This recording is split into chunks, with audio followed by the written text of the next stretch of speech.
How could I have known that moment would change my life completely? It was just an ordinary day until I walked into that room. When I saw the door slightly open, something inside me shifted in seconds. I could have turned away, ignored it, but I didn't. Because the moment I realized what I was looking at, I knew nothing would ever be the same again. And yes, I was the one to blame because I was the one who started it and didn't stop it. George was at work. The house was quiet, but I heard faint sounds coming from upstairs. Elliot was in his room. At first, I didn't think much of it. Just another moment of a young man lost in his own world. But maybe he'd like a coffee. A little conversation might be nice. As I walked up the stairs, I tried to find where the sounds were coming from. When I got closer to his room, I noticed the door was slightly ajar. I took a breath, about to call out to him, but then my eyes landed on Elliot. He was sitting on his bed, his laptop resting on his lap, the bright screen lighting up his face. His hands moved quickly, and at first I thought he was watching something exciting, maybe an action movie. But as I took one more step and changed my angle, I felt my blood drain from my face. That was the moment I understood exactly what Elliot was doing. My eyes caught the reflection on the screen, and a cold wave washed over me. I hadn't expected this. I hadn't wanted to see this. Elliot scrambled, trying to collect himself, hastily lowering the volume on his laptop. But it was too late. The moment had already happened. When our eyes met, his face turned bright red, the shame in his eyes clear. I'm sorry, he stammered, looking away. I felt frozen in place.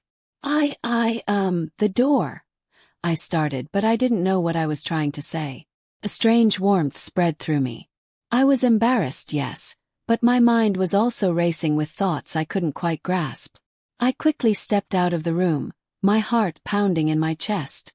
I pressed my hands to my face, trying to steady my breath. What the hell was that? I whispered to myself. What had I just done? Why had I been so careless? But was I the only one at fault here? Stop it, Darlene, I told myself firmly. But the chaos inside me was stirred by more than just what I had seen. Elliot was 23 now. He wasn't a child anymore.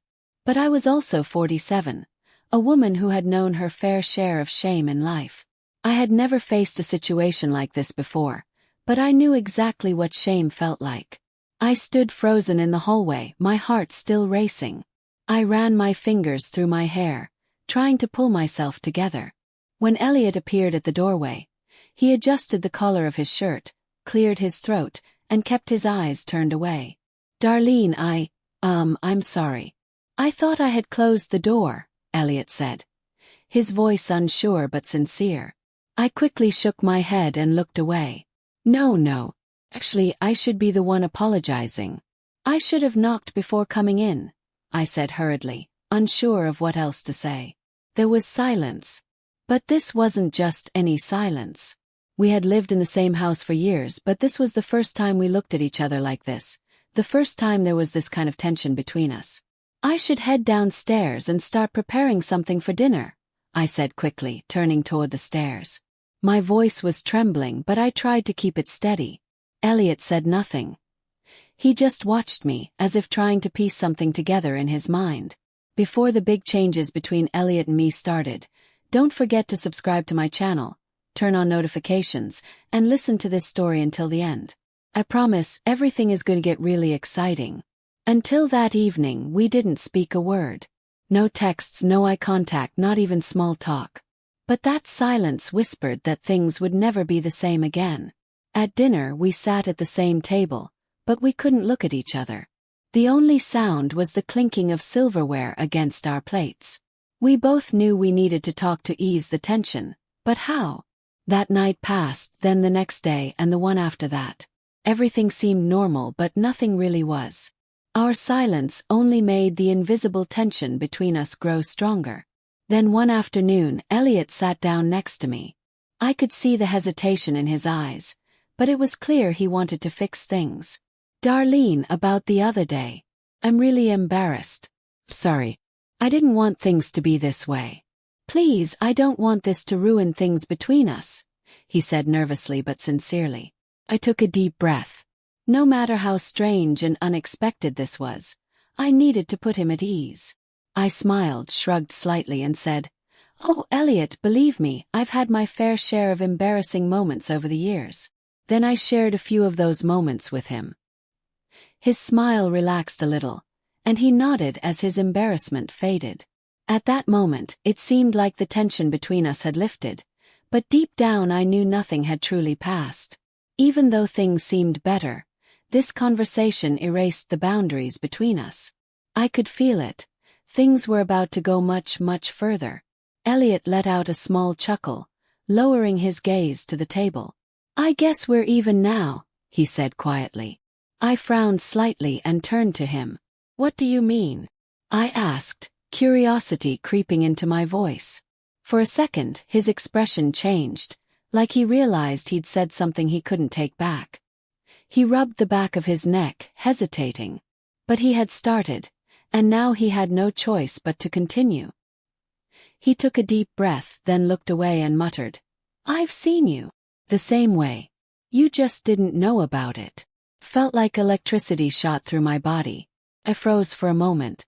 "What?" I whispered, the weight of his words pressing down on me. Elliot's face was flushed, but he kept going. "I never told you because I was too embarrassed, but I never forgot about it. Actually, it was my little secret. Something I couldn't get out of my head." My heart pounded wildly. A strange warmth spread through me, that foreign sensation that told me something had changed. Elliot's words weren't just a confession. They shattered every last boundary between us. I looked at him. He looked at me. By now, we both knew this wasn't just an ordinary conversation. The air in the room thickened. Everything shifted.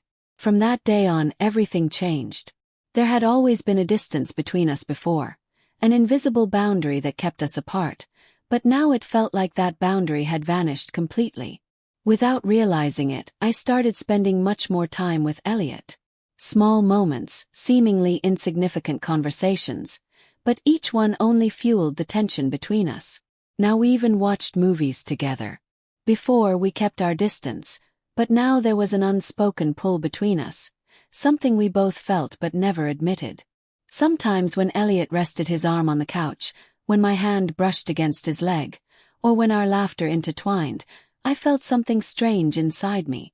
But I tried not to think about it. One night I couldn't sleep. Tossing and turning. Restlessness wouldn't let me rest. Maybe there was only one thing on my mind. Elliot. This couldn't go on. I needed to set a boundary. If he had feelings for me, I had to say it outright and stop it. With that thought, I got out of bed. My heart pounded wildly, but my feet had already taken me to Elliot's room. His door was slightly open, and the dim light inside faintly lit the room.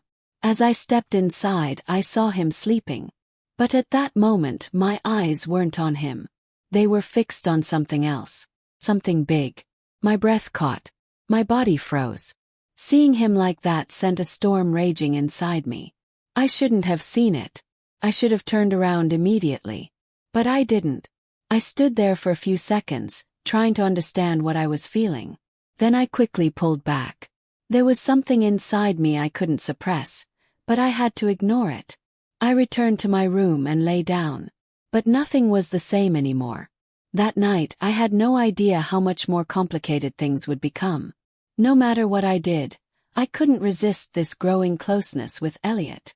With each passing day, the boundaries blurred more, and the pull between us only grew stronger. I didn't even realize when things had gone this far. But one thing I knew was that turning back was becoming impossible. And then Elliot came home like that, drunk. The noise from the door, the things he knocked over, could have woken George. But I knew how hard it was for George to wake up. So I quickly stepped out of my room and went to Elliot. I didn't even have time to fix my clothes properly before I stood right next to him. Elliot's eyes were slightly unfocused, and a faint smile played on his lips. "Darlene, are you real?" he mumbled. His words slurred from the alcohol but still sincere. I took a deep breath and grabbed his arm. "Elliot, come on. You can't go upstairs like this. We have to be quiet." But Elliot's eyes stayed locked on my face. He smiled softly, his gaze slowly moving over me. "You know, you're really beautiful," Elliot murmured, his voice soft but sincere. "Have you always been like this, or did I just never notice?" I froze for a moment but quickly gathered myself. "Elliot, that's enough," I said firmly. "Come to the kitchen. I'll make you some coffee." Slowly, I guided him to the kitchen, trying to sober him up a little. But his gaze and words stirred something inside me, something I wasn't ready to understand. Elliot sat down as I prepared the coffee. Suddenly, the cup slipped from his hands and spilled on the counter. "Ah, Elliot, be more careful," I whispered, quickly cleaning up. He just smiled softly. "Were you always this sweet?" I hurried to finish cleaning. We couldn't stay there long. George was asleep upstairs, and with Elliot in this state, we had to keep quiet. "All right, we're going upstairs," I said, slipping my arm around him and helping him stand. At his room, his movements became unsteady. He needed to change but struggled to do so. At first, I wanted to turn away, but when I saw him fumbling with his shirt, I helped him. As my fingers touched the buttons, Elliot's breathing slowed. The tension between us thickened the air. I knew what I was doing, but at the same time I was unsure. Elliot looked at me differently. This was one of those moments that we could never take back. He hesitated, then dropped his hands to his sides and locked eyes with me. My heart raced, the room so quiet it was almost hard to breathe. "I'm done playing this game, Darlene," he said softly but with firm certainty. I stared at him, my heart pounding. "What are you trying to say? Are you?" His voice deepened. "We caught feelings once, and that was it. You don't think about it. I know it crosses your mind before you sleep." A shiver ran down my spine. I took a small step back, but my feet felt stuck. "Elliot, this isn't right," I said, my voice trembling. He smiled, but it wasn't innocent. "We passed the point of what's right a long time ago, Darlene. Stop lying to yourself." He stepped closer until I could feel his breath on my skin. His fingers brushed gently over my cheek. I wanted to look away but couldn't. Deep down I knew he was right. Then his lips met mine. All the silence, the tension, everything was answered in that moment. My doubts quieted. I didn't resist. My hands trembled but stayed on him. Seeing the determination in his eyes, I knew there was nothing left to hide. I swallowed and slowly slid the straps of my top off my shoulders. "You're right, Elliot," I whispered, barely breathing. "Let's stop pretending." I lay back on the bed, my heart racing. Turning back was no longer an option. Elliot leaned over me, looked into my eyes and smiled.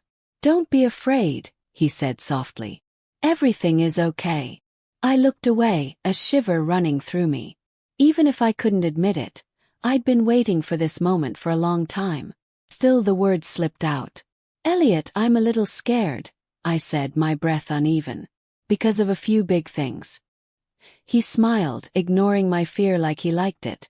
Maybe because he was drunk. He leaned close to my ear and whispered, "George mustn't wake up." Understood. We had to be quiet.